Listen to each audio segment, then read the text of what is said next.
So Bhagavad Gita text 10:28 and 10:29 we'll be covering this evening.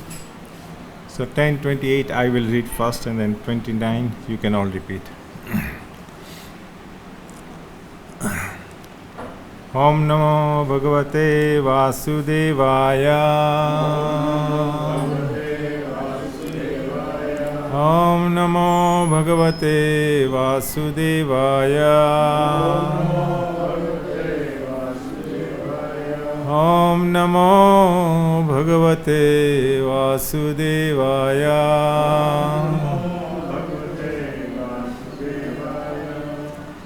10:28 Ayudhanam aham vajram dhenu namasmi kamaduk pragyaschasmi kandapa sarpanam asmi vasuki.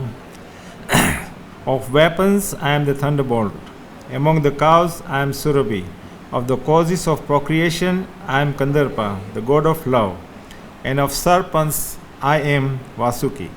Purport: the thunderbolt, indeed a mighty weapon, represents Krishna's power. In Krishna Loka, in the spiritual sky, there are cows which can be milked at any time, and they give us as much milk as one likes. Of course, such cows do not exist in this material world, but there is mention of them in Krishna Loka. The Lord keeps many such cows, which are called Surabhi. It is stated that the Lord is engaged in herding the Surabhi cows, Kandarpa. Kandarpa is the sex desire for presenting good sons. Therefore, Kandarpa is the representative of Krishna. Sometimes sex is engaged in only for sense gratification. Such sex does not represent Krishna, but sex for the generation of good children is called Kandarpa and represents Krishna. Text 29, everyone can repeat. Anantaschasmi naganam varuno yadasam aham pitrunam aryamachasmi yama samyam tam aham.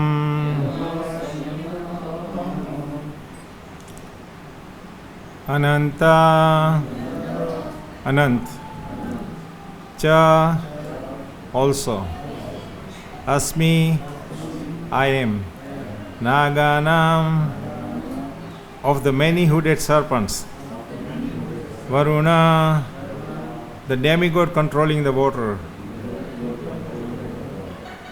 Yadasam, of all aquatics, Aham, I am, Pitrunam, of the ancestors, Aryama, Aryama, Cha, also, Asmi, I am, Yamaha, the controller of death, Samyam Tam, of all regulators, Aham, I am.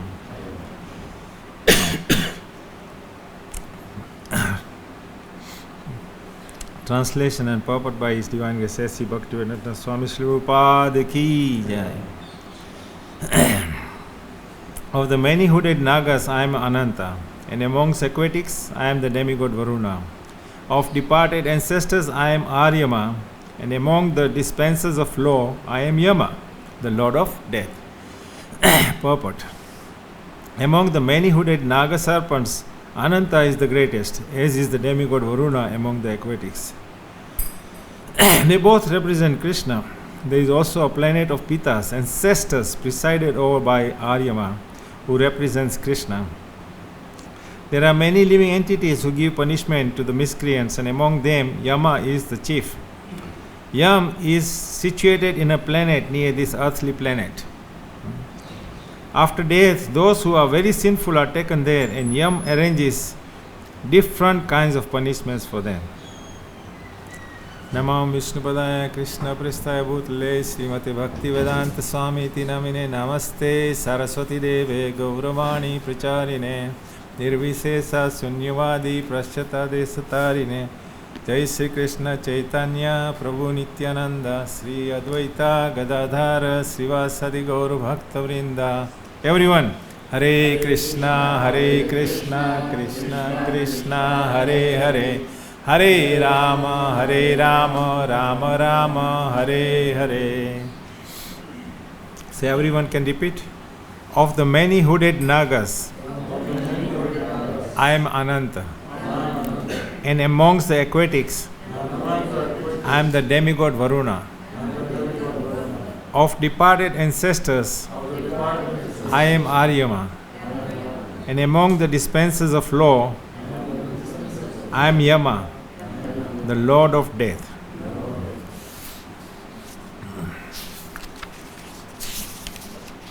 So, some of this science that's given in Bhagavad Gita can be easily understood if we can understand the legitimacy of Bhagavad Gita. No? It's not coming through? Hare Krishna? Better? Thoda aur? Abhi? ठीक है. So, it's just like even in the material world, in mundane world, when you go to buy a car or something special, you look at the legitimacy of the vehicle, the manufacturer, the reputation, and then you go through so many different analysis. You look at the references in the media, you look at or talk to somebody who you know that has a similar car or similar item that you're purchasing, and then you make up your mind that yes, this is actually a good deal. It's a good thing, I accept. And once you buy the car, what happens? You experience at different stages of life different challenges, and you realize many things that you didn't know before or you didn't realize before. So that is from the mundane aspect, but from a spiritual aspect, here Arjuna is asking many important questions, very intelligent questions. Prabhupada says to us many times, use your higher intelligence. He's always saying so many times, Prabhupada. If you just Google higher intelligence by Srila Prabhupada, you'll be surprised. So many paragraphs, so many quotes. So here Arjuna also up to the 10th chapter, he is having dialogue with Krishna. But then finally in the 10th chapter on the 12th and 13th sloka, he says, you are the Supreme Personality of Godhead, the ultimate abode, the purest, the absolute truth. You are the eternal, transcendental, original person, the unborn, the greatest. All the great sages such as Narada, Asita, Devala, Vyasa confirm this truth about you, and now you yourself are declaring it to me.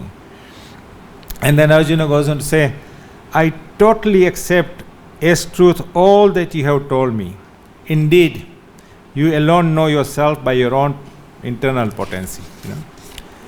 And then he says, now, because now he is accepted, he's accepted Krishna Samam Bonam, that yes, everything is coming from him, and Krishna says, Aham Sarvasya Prabhu, everything is coming from me. All intelligence, everything is coming from him. He's accepted Krishna as all in all. And then he says, please tell me in detail your divine opulence by which you pervade this world. Now he's asking, now you tell me. He wants to know, right? So if you want to make progress in Bhakti Yoga, if you want to make progress in this path that you selected, that yes, I'm going to follow Srila Prabhupada's instructions, I'm going to take up, my my Bhakti Yoga seriously, then Arjuna is showing us there is a process. First you must understand the legitimacy of Gita, Bhagavad Gita. You must accept Krishna fully. Only when you can accept him, embrace him, and befriend him, then you can come to understand. Otherwise, how can you understand? Okay, this person is saying now I am the sun god. Then in the next sloka is saying I'm the moon god. And then the next sloka is saying I'm Garuda. Then he's saying I'm Aryavat. Then he's saying, right? People ask these questions. Who is Krishna? Right? Sometimes, as you hear and you have dialogues with students and outside worldly people, for them it's very difficult to understand this just like that. It takes time, it takes effort It takes sincerity, But the main thing is the foundation, the legitimacy that Krishna is the Supreme Personality of Godhead, And then, like Arjuna is saying, please tell me. You should be enthusiastic now. Not that please tell me so I can check you if you are really Krishna, you're really God, right? Then you will not get anywhere. Then you will end up in the atheistic zone or impersonal zone or some zone where you will even get more bewildered, more confused, and many more what? Lifetimes. Yeah. Again and again and again before you come back, So what does Krishna tell him now? Now that he sees that Arjuna is asking him very sincerely, please tell me. Then Krishna is saying, yes, I will tell you of my splendors, manifestations, but only of those which are prominent, because my opulences are limitless. There is so much out there that I can tell you. But now we are about to start a battlefield, Mahabharata. So let me tell you what is primary importance, And then he starts coming to these slokas. And today we are reading that in the text 28, he is saying, I am the thunderbolt, Vajra. I am the Surabhi cow. I am Kandarpa. I am Vasuki. Then he says, I am Ananta Sesa. Then I am the demigods. Among the demigods, I am Varuna. And then he says, I am Yamaraj, And the way Prabhupada puts in this paragraph here very nicely, and Yama is situated in a planet near this earthly planet, very close to us. So, there are many kind of quotations scientifically, spiritually, religiously, that for every action there is equal and opposite reaction, So, and these intricacies of the law applies to everyone, even to the demigods. Demigods are also not free. Like Yamaraj, Yamaraj, he ended up on this planet as what? Who did he come here as and why? He came as Vidura, right? Why he ended up here as Vidura from the womb of a Sudra? Because Yamaraj was cursed by Mundaka Muni. And Mundaka Muni was tiny, he was small. He happened to pierce an ant with a blade of grass. Prabhupada explains in one of his lectures very nicely that he explains in details that when Mundaka was very small, he pierced, and then when he became much older, then some thieves came and they stole something from the kingdom, and they came and hid in his kutir. Because the thieves are very clever. They won't hide in a common place. They'll hide somewhere where nobody will think that the thieves will be, right? So they are in Mundaka Muni's ashram, and then somehow or other they are caught. So the government officers, they also take Mundaka with him. And they think that because they are hiding in his place, so this is all one team. And then the Muni is sentenced to death. There's a special sentence to death whereby they put some kind of arrow from the rectum and goes through the head and it kills you. That's how horrible it is. So when the king found out that this punishment has been assigned to him and he is about to be killed, then the king ordered to stop, because he said this is such a great rishi, he could never do this. So he stopped. He doesn't get killed, but he is so angry. And he is angry with Yamaraj that this decision has come from your department. This would not be happening if you. So he curses him. First he asks him why you did this. He is so elevated rishi that he could actually talk to Yamaraj. And Yamaraj said, when you were a little boy, you took this blade of grass and you put it through the rectum of an ant. So that's why this punishment was coming your way. Yeah? So then he cursed him. He said, I was only a little boy. How can you do this? And then Yamaraj is saying that the law of the universe applies to everyone. Doesn't matter whether you're a cat or a dog or a boy or a girl, small, little, big, whatever action you perform, there is going to be equal and opposite reaction. Right? So, and like the Christians say that as you sow, so shall you reap. So this was the reason why Vidura was born, or Yamraj was born as Vidura, and he came and he had to go. So during this time, when Yamraj had to leave his chair, he has to leave his office, right? So somebody had to become Yamraj, and Aryama is mentioned here. Aryama is the king of the Pitrus. He is the personality who manages the Pitru Lokas. So Aryama was assigned to become Indra in his absence. So he was managing Indra Loka also. So this way we can see that the law applies to everyone, on this planet. When you do something wrong, then you have to think about it 10 times, maybe 100 times. Maybe think about it so many times that you realize that I should not be doing this. In other words, right?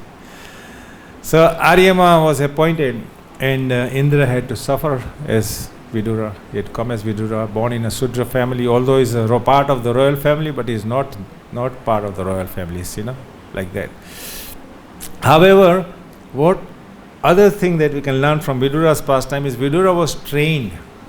He grew up and he took to the science, we can call it science of Krishna consciousness. He took to this science so sincerely and so devotedly that he became like the primary advisor to the Rajya Sabha. No? Right? You call it Rajya Sabha in this country? Parliament House, he was the advisor. Like whenever there was some like extraordinary challenges, they would say, call Vidura, and then Vidura would come and he would give advice. So in this way, Vidurji played, several roles, but Vidura was also very, very dedicated to Krishna. He was very, very attached to Krishna, because he understood the science. You see, the process here is that you understand the legitimacy, you understand who Krishna really is, Then you understand what is the process to befriend him, There is no need to fear Krishna. People say you must be God-fearing, but there is no need to be God-fearing. You should be God-loving, You should develop that attachment for Krishna so much so that you think of him all the time, and that I really love you because of all this science that you acquire. It's not just because somebody says you have to love Krishna.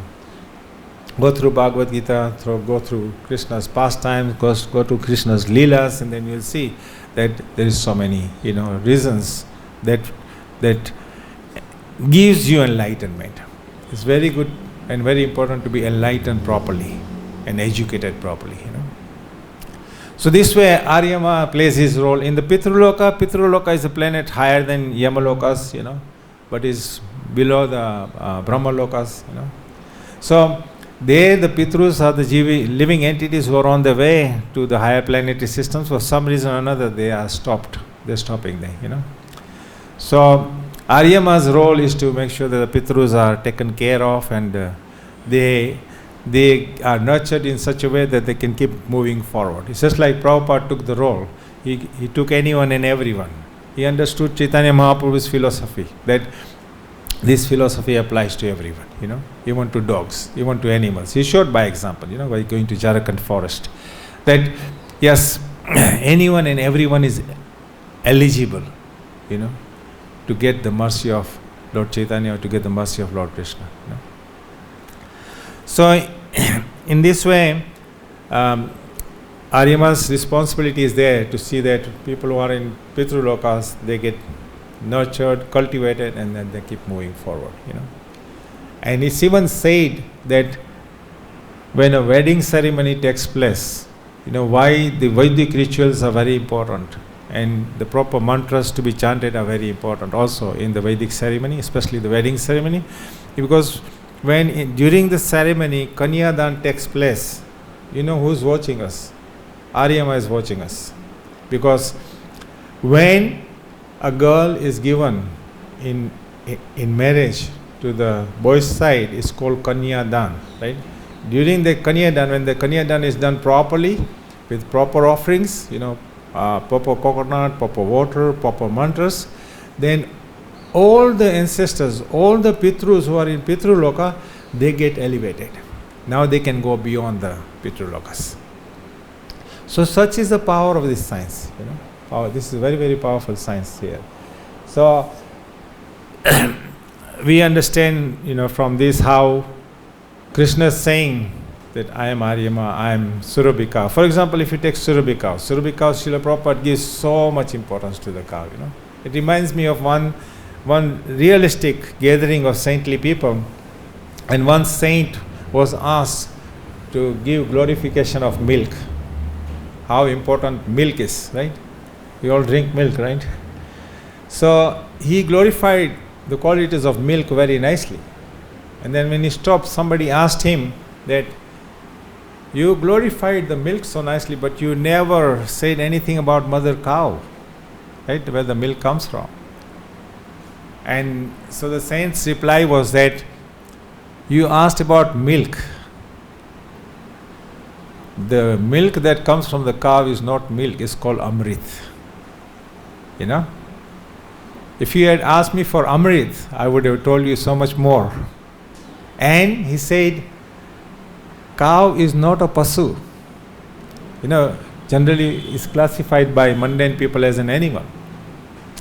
Cow is our mother, isn't she?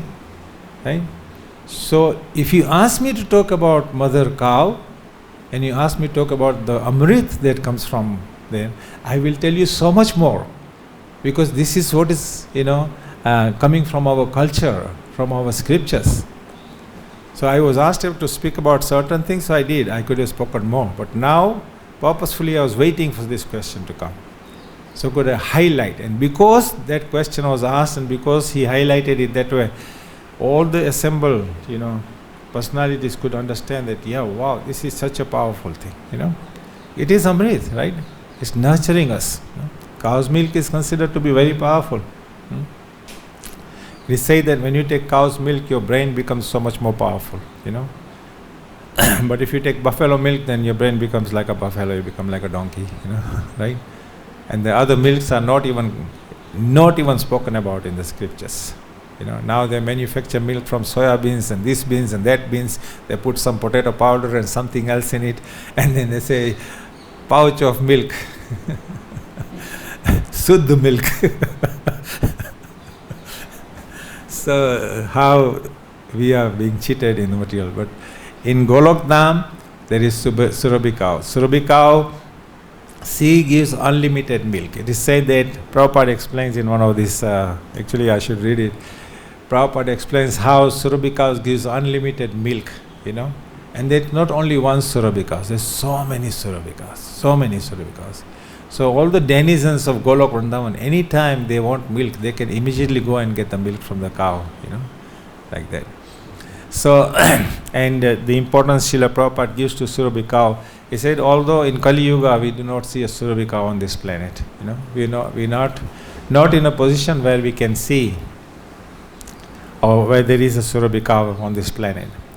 But however, the example of Vishwamitra Muni's, and when he was Vishwamitra previously was a king, he was a warrior, he had so many soldiers, and when he comes to the ashram of Vasishtha, he is surprised that he has thousands of soldiers that are taken care of by Vasishtha Muni, who is living just in a kutir, and then he finds out that Vasishtha has got this amazing Kamdhenu cow that can give so much. These Surabhi cows are not only meant to give milk, they are known for giving as much milk as you like, but they can give you anything.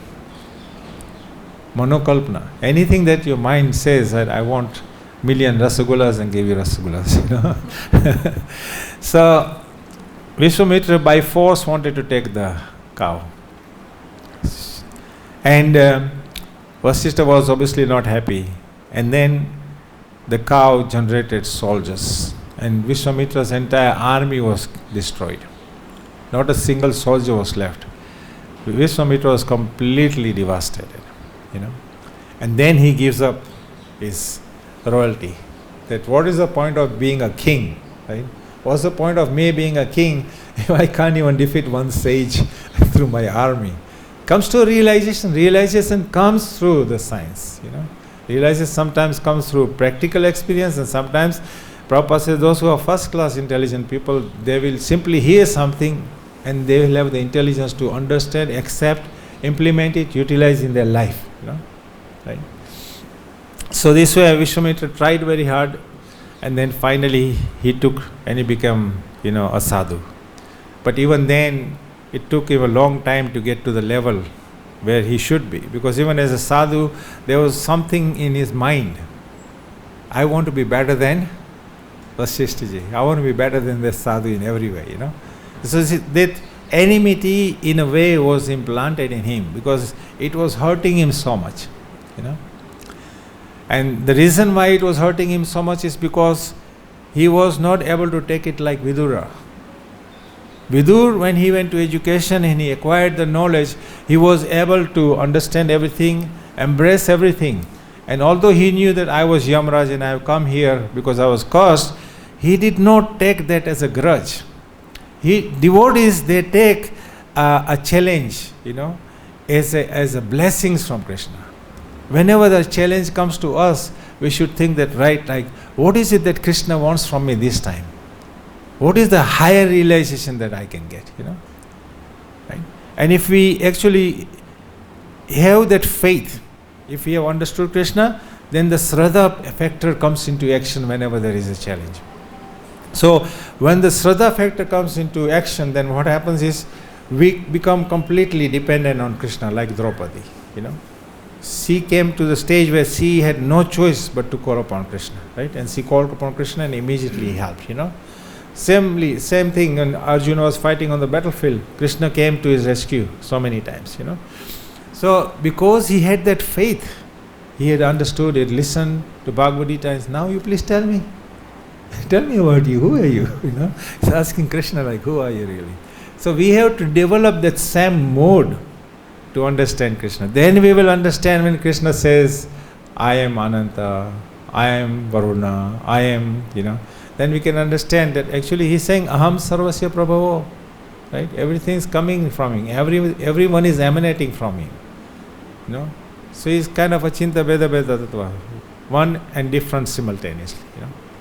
In different forms, in different, personalities, he's acting differently. He's saying I'm Ananta Sesa, but as Ananta Sesa, what can we learn from Ananta? Ananta's got 1,000 mouths and he's glorifying the Supreme Personality of Godhead non-stop, right? And he's never glorified the Supreme with the same sentence again. So can you imagine, it's 1,000 mouths, glorification going from time immemorial, and it's still continuing, and he's glorifying the Lord. So from that it gives you some idea, some indication that it's inconceivable for an ordinary human mind to even realize a particle of what Krishna really is. However, if we surrender with love, with devotion, and we surrender like that, then just one glance from Krishna and we can get to know so much. Dhruv got one glance from Krishna and immediately his whole concept was changed. Right? Many devotees, even in this day and age, when you ask them about how they met Srila Prabhupada and how their life changed, they're surprised. A lot of the devotees only met Srila Prabhupada once.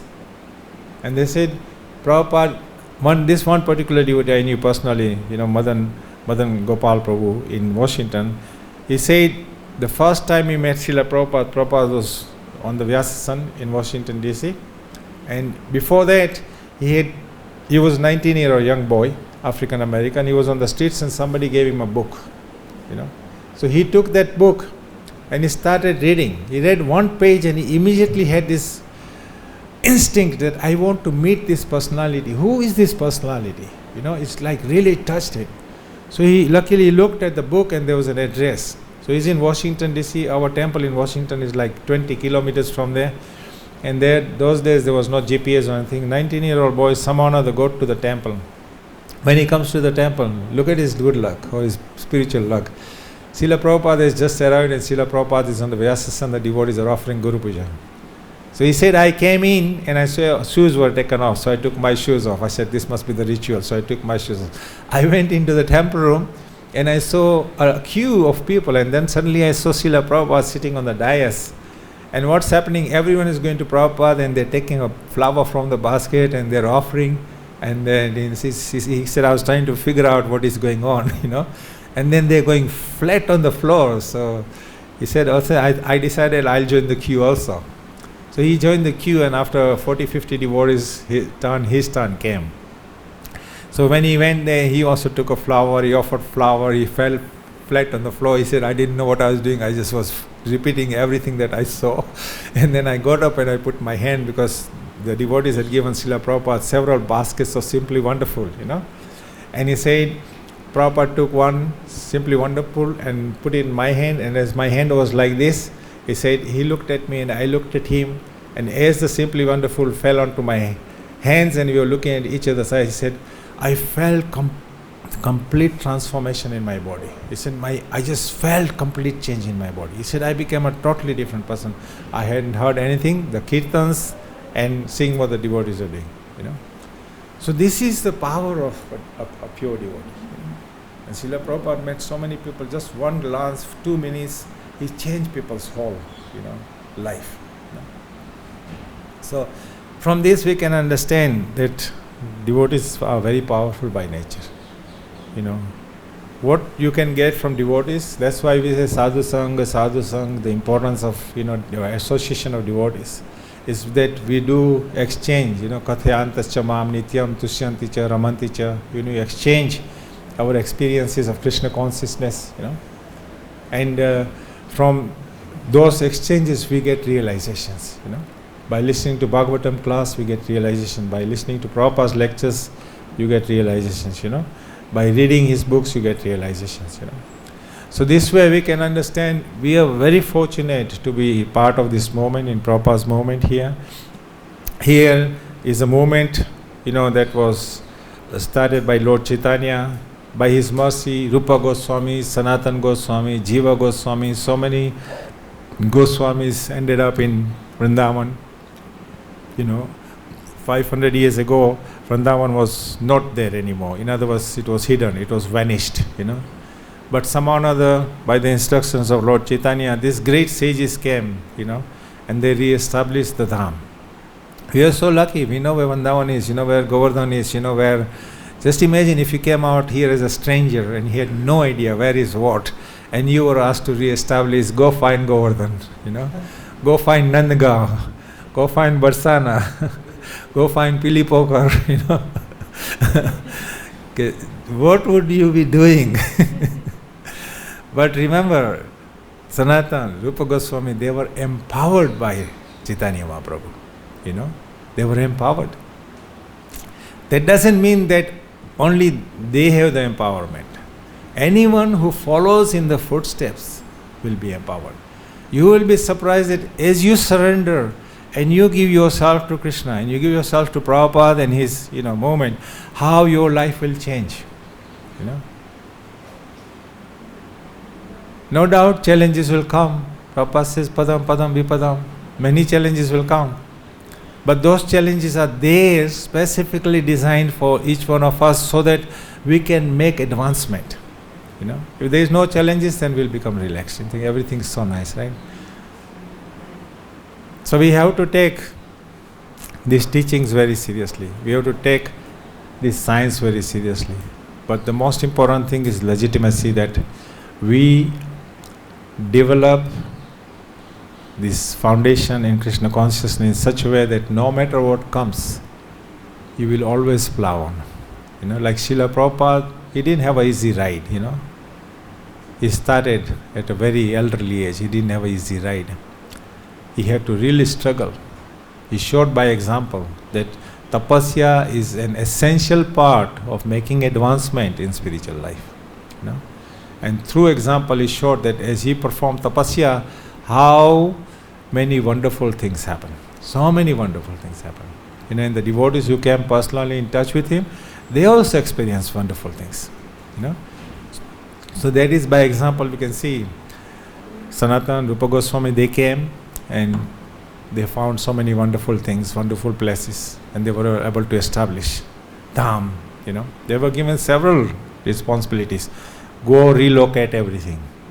Go establish temples, right? Build temples, right? Then go write scriptures. Then go and preach, right? So not a small task. They didn't have cell phones. They didn't have GPS. They didn't have ISKCON Krishna Balaram temple, you know. So please take your spiritual life very, very seriously. You know. Pray to Rupa Goswami, Sanatana Goswami, our acharyas. Pray to Srila Prabhupada. Pray to your Guru Maharaj daily. You know, that please give me mercy so that I can keep making advancement in my spiritual path, so that I can embrace the process of bhakti. You know, this process is very important, that I can embrace it sincerely and I can make advancement for the pleasure of Srila Prabhupada and the deities here. So I'll stop here if anyone has any questions or comments.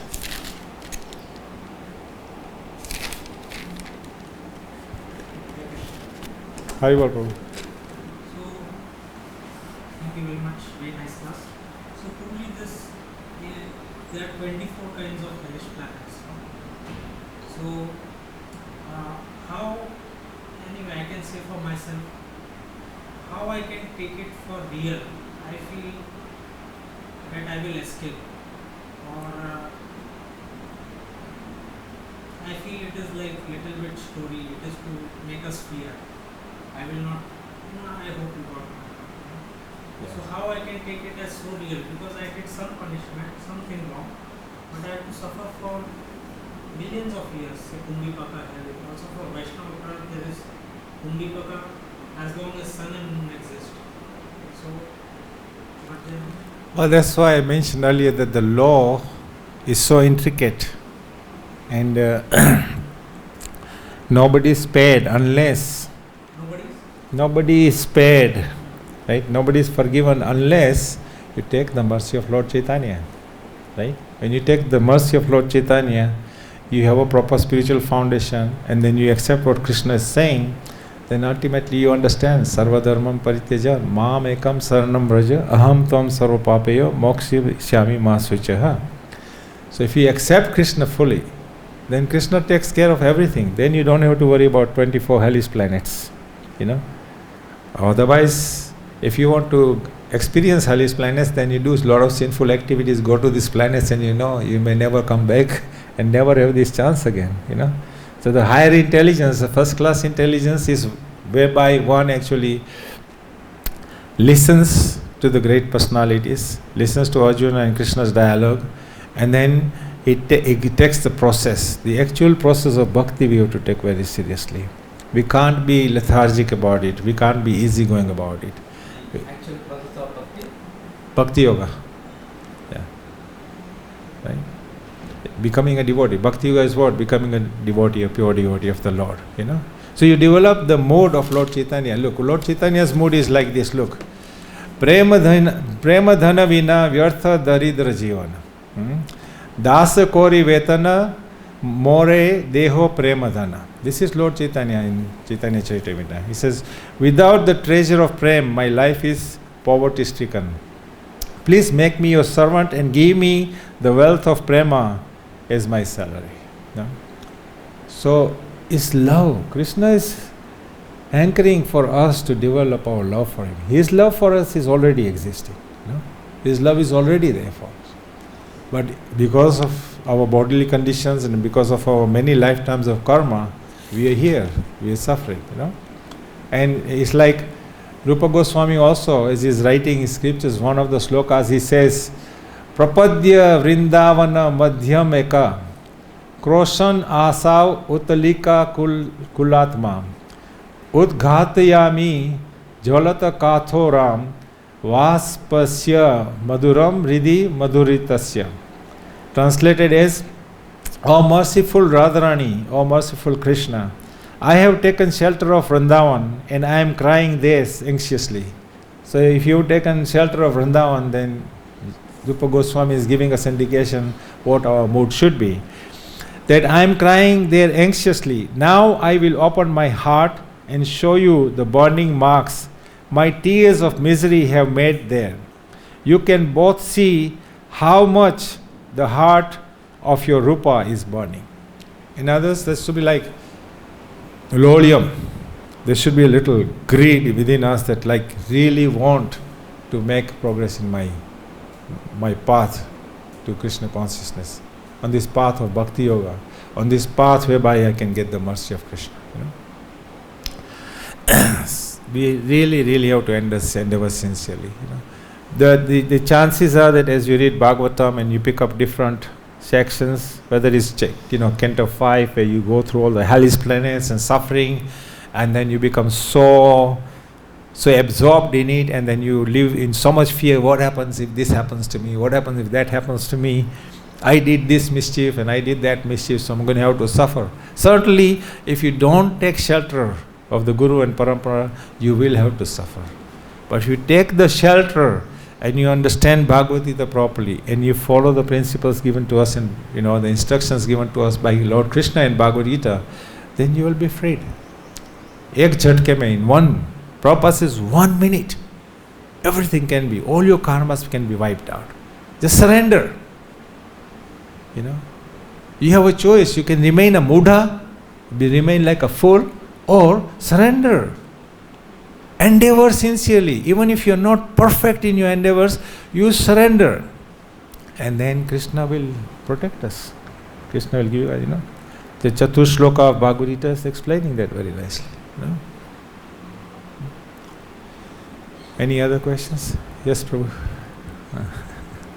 This is related to in some other discussion, but the point came because of this young loka is there, Yeah. punishments like that.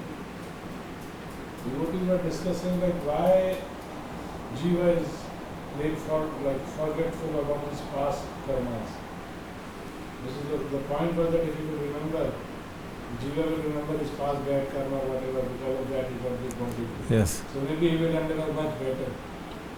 So what is your opinion? Why they are forgetful? Yeah. Why they are forgetful about that bad karma? It's very simple. We are very ignorant in everything we do, almost.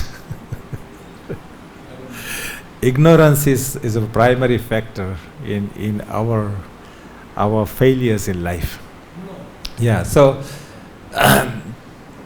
Jivere Swarupa Hoy Krishna Re Nitya Das, right? So we know that much, that we are Krishna's servants eternally, right? However, when we desire to, this is how I understand, when we desire to experience happiness independently of Krishna, then Krishna gives us this opportunity, okay, go, be completely independent, go into this cycle. And then when you come into this cycle, then you experience so many things, If, for example, you know exactly what your Siddha Swarup was, and you know who you really are, then would you be sitting here, would you be doing things that you're doing now? There is Maya, there is Mahamaya. They all have roles to play. Demigods have roles to play. The Jivatmas have roles to play. The question is why Jiva has been made forgetful about his past karmas. Because of that, we got some body or whatever. So the point was that the Jiva will remember his past karma. Because of that, he is suffering now. If you can remember that last 100 years, one time you're a cockroach, one time you're a lion, one time you're a deer, one time you're a rabbit, one time you're an insect, and this guy ate you and that guy ate you and you ate this guy and that guy, you know what would happen to you? You probably have a heart attack. So there is a science. Why Krishna said all these things? Because, it's a good thing you don't remember all these things. Be happy you don't remember all those things, and just be happy that you got a science whereby you can go, fly to the higher planets and not have to go through this cycle anymore. Because otherwise you can keep going in cycle, thinking, what was in my life? I go and see this astrologer. He says, you were a dog in your last life. And you think, oh my God, Then you see another astrologer and he'll say, you were a butterfly. So you don't know. Prabhupada said, don't get into all these things. You get in, once you get entangled in the spider's web, you're in trouble. Here's an opportunity to get out of the spider's web. So go for it. It's a rare opportunity. Yes, Prabhu. They are talking about surrendering. experience, surrendering is not happening steadily. When I feel uncomfortable, I surrender. When I am comfortable, I cannot surrender. If I am suffering with the disease, I am surrender. When I am cured, I am not surrender. That was the point that Yes. How to It's true. So normally when you surrender, it's some kind of a very critical situation, right? Krishna, please help me. You know, right? You know, somebody is sick in the family, you are sick in the family, and you say, Krishna, please get me out of this. I'll never forget you. I'll chant your holy name. Hare Krishna, Hare Krishna. Right? correct? Many people do that, and they even speak about it, right? However, when you are relieved from that, then you fall back into Maya. You know why? Because although you were trying to call upon Krishna when you were going through some serious situation, your surrender was temporary. Your surrender was not sincere. You were damn selfish. Understand? Yes. Our nature is to be damn selfish. We are very selfish by nature, human beings. You know, if I look 10 people and I can put them down so that I can feel I am better than them, I will do it. That is the nature of human beings. The enviness is there. There are so many, these factors are there, mundane factors that are ruling over our lives. Therefore, a proper surrender is required. A proper step-by-step surrender is required. You know, very few people are very intelligent, first-class intelligent, who are blessed, like those who came to Prabhupada in the early days, some of them, they were completely surrendered in one shot. Because Prabhupada's special mercy came to them, you know. They became unique personalities just from one glance of Prabhupada, you know. So that means they had cumulative lifetimes of karmas that they were supposed to be with Prabhupada like this and get this mercy, you know. So this mercy is causeless. Lord Chaitanya's mercy is causeless, you know. Read Chaitanya Charitamrita again and again and again, you know. Read Krishna's pastimes again and again and again. Because Sravanam, you know, Kirtanam, Vishnu Smaranam. You know? Smaranam is very important. So when you're doing Sravan and Kirtan, then if you're reading and you're recalling all the pastimes, then that Smaran will start coming naturally. Yes, the Sravanam Kirtanam is okay. Yeah. We are hearing class of the temple, we are discussing. Smaranam only. Smaran doesn't come because you haven't taken your spiritual life very seriously. You're doing everything as a protocol. Don't chant the holy name out of protocol. Chant it out of love. Initially somebody will say chant and be happy, but then as you realize, you say be happy and chant so you can chant more and more and relish more and more that association with Krishna, because now you're actually associating with Krishna while you're chanting. It's not just you're doing your rounds, you have to do 16 rounds or 25 rounds. That is just a protocol. Get out of that mood and go into this mode whereby you can chant the holy name and relish the holy name. So you're happy and you're chanting and you become more happy and you chant more rounds and you chant more and your more happiness grows that you never feel like you want to stop chanting. Right? Then you are making progress. If you're reading Krishna's books and you think, oh man, it's 11 o'clock, it's so late, I got to go to sleep now. That means you realized it, great, you read it, but you should be reading, even the whole night goes through, doesn't matter. You just relishing and relishing, you know. That's the mode you have to develop. Then Smaran comes. Smaran comes when? Because you are reading Krishna's pastimes when you're chanting and you think, oh yeah, Krishna's herding the cows somewhere in some planets right now. On this planet he does only 9 lakhs, but in other planets that's maybe 90 lakhs. And then there's maybe 900 lakhs somewhere else, you know. Right? This science is just so good. I tell you, if you take it and embrace it and just keep plowing, you know, everything else will go out of your way. Okay? Okay. Thank you all so much for coming. Really appreciate it. Granth Raj, Bhagavad Gita ki, Srila Prabhupada ki.